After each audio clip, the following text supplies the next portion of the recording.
suddenly a sound like the blowing of a violent wind came from heaven and filled the whole house where they were sitting.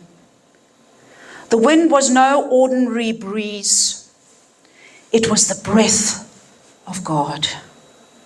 The same Spirit who hovered over the waters at creation, now rushing into a room.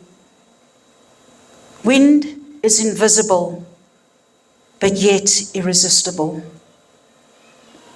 You cannot see it, but you can feel its power. So it was with the Spirit, unseen, yet undeniable.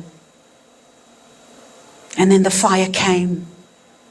And in Acts 2:3, it reads, they saw what seemed to be tongues of fire that separated and came to rest on each of them.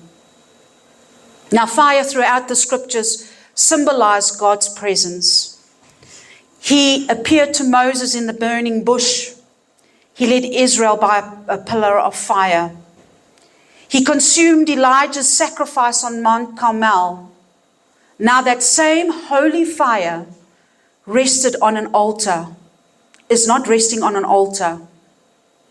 It's not on a prophet, but it's on ordinary men and women. Each disciple became a living temple, aflame with God's presence. And they began to speak.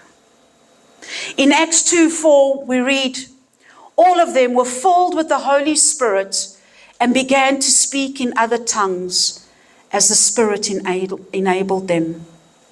Languages they had never learned flowed from their mouths, declaring the wonders of God.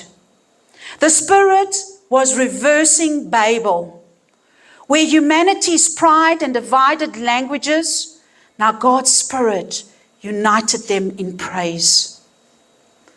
The crowds gathered, and they were all bewildered.